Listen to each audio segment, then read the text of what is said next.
Jai Hind everyone, this is me Shivam, your mentor, your brother, whatever you like to say. Today we are going to discuss how to manage class 12th with NDA preparation. So देख यार, हर कोई back of the mind ये सोच रहा होता है या decide कर चुका होता है कि उसे जीवन में क्या करना है। अगर आप इंडियन आर्म फोर्स में जाने का डिसाइड कर चुके हो या कर रहे हो तो एनडीए का एग्ज़ाम आपको देना ही चाहिए। मतलब it's a mandatory to give NDA examination. So आज डिसाइड करते हैं कि अगर आप 12th में हो, राइट नाउ अगर आप 12th में हो, 12th में आप आज से 4 महीने बाद बोर्ड का एग्जामिनेशन शुरू हो जाएंगे, चाहे वो कोई भी बोर्ड हो, बोर्ड का एग्जामिनेशन शुरू हो जाएंगे। सो आप में से अधिकतर बच्चे आई थिंक मान के चलते हैं कि 90 to 95% बच्चे एनडीए के एग्ज़ाम दिए होंगे। सो उनको वहाँ से एक एनालिसिस मिल गया होगा कि एनडीए में पेपर किस लेवल का आ रहा है, कहाँ से आ रहा है, कैसा कॉन्सेप्ट पूछ रहा है, किस तरह से पूछ रहा है, मतलब मेरे को कैसा उसमें आइडिया लगाना चाहिए, ये तेरे को पता चल गया होगा। सो एक काम कर, तुम एक वीक को लो, 7 डे को लो, उसको 3 पार्ट पे डिवाइड करो।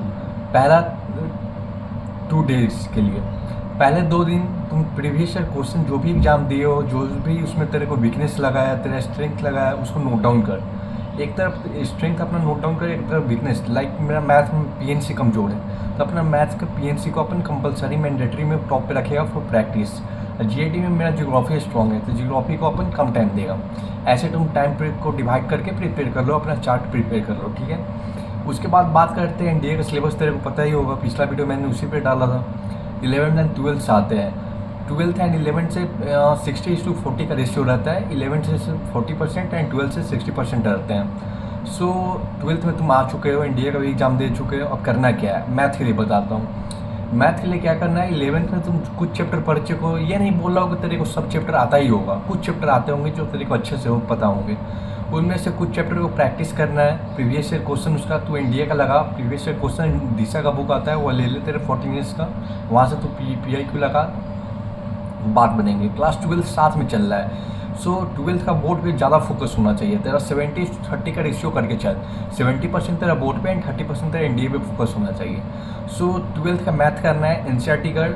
उसके बाद RS अग्रवाल का बुक ले ले, RS अग्रवाल से प्रीवियस ईयर क्वेश्चन कर डायरेक्टली जो एग्जाम में आ चुके हैं।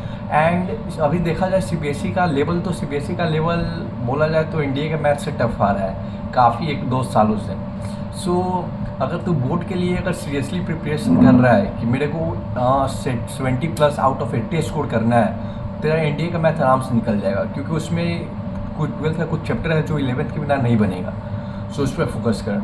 अब बात करते हैं जनरल एबिलिटी का। जनरल एबिलिटी का ह्यूज सिलेबस होता है। तो 12th के साथ प्रिपरेशन कर रहा है, तेरे को फिजिक्स, केमिस्ट्री, इंग्लिश एंड तेरा एक्स्ट्रा सब्जेक्ट होगा वो भी पढ़ना पड़ेगा, साथ में पढ़ना होता होगा साथ में।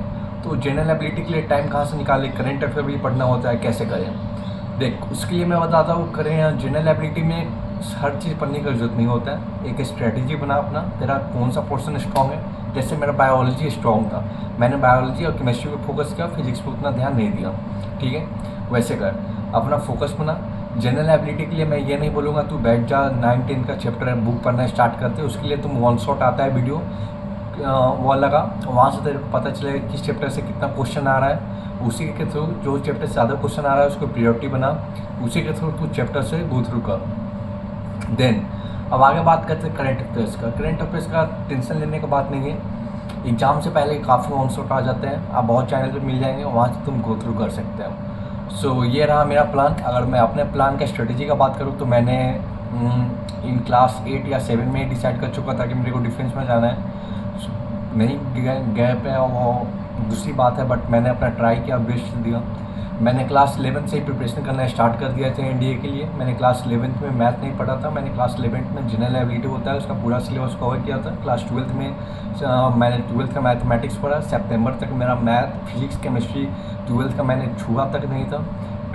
तो सितंबर का अटैम्प्ट देने के बाद मेरा फर्स्ट अटैम्प्ट क्लियर नहीं हुआ था, तो वहाँ से मैंने आइडिया लगाया कि मेरा किस पोर्शन कमज़ोर था। तो वहाँ से मेरे को पता चला कि मेरा मैथ का पोर्शन कमज़ोर था। तो उसके बाद मैंने मैथ पे ज़्यादा फोकस करने लगा। दिन में देख, अगर एनडीए का एग्ज़ाम न भी होता तो 4 से 5 घंटे से ज़्यादा बोर्ड पे फोकस कर पाता। उसके अलावा सोशल मीडिया पे, सोशल मीडिया पे जो टाइम वेस्ट कर रहे हो, टाइम या यूटिलाइज कर रहे हो, उसको रिड्यूस कर दो थोड़ा, अपने ब्राइट फ्यूचर के लिए उस पर फोकस करो। वहाँ से जो टाइम लगा, अगर तेरे को सोशल मीडिया पे ही टाइम देना है तो वहाँ से ऑनलाइन क्लास करो, वन शॉट लगाओ, PIQ क्वेश्चन लगाओ, मॉक लगाओ, डेट्स इट। बस यही रहेगा। मैंने भी मॉक लगाना स्टार्ट कर दिया था। मॉक का दिशा का बुक ले लो, रोज़ एक मॉक चैप्टर लगाओ। जैसे मैथ है, तुमने डिफ्रेंशिएशन पढ़ लिया, ठीक है, डिफ्रेंशिएशन के एनसीईआरटी का होल सिलेबस बना ले, एनसीईआरटी एग्जाम्पलर कर ले। उसके बाद आर.डी. शर्मा का बुक ले, आर.डी. शर्मा का क्वेश्चन जो भी तेरे को, हर क्वेश्चन नहीं बोलूँगा मैं करने के लिए क्योंकि काफ़ी क्वेश्चन होते हैं, उसमें से जो तेरे को इंपॉर्टेंट लग रहा है वो कर ले वहाँ से। देन उसके बाद कॉन्फिडेंस को बूस्ट करने के लिए तुम एनडीए के पीआईक्यू या जेईई मेंस के पीआईक्यू कोई भी क्वेश्चन कर सकते हो, तेरा कॉन्सेप्ट स्ट्रॉन्ग होना चाहिए। सो ये आप तरीका अपना सकते हो। So that's all. और बाकी अब सबका माइंडसेट के ऊपर डिपेंड करता है किसको कौन सा अच्छा लगता है। सो अगर आपको कोई प्रॉब्लम होता है तो आप मेरे ग्रुप में जुड़ के मेरे से कॉन्टेक्ट कर सकते हैं। That's all. जय हिंद।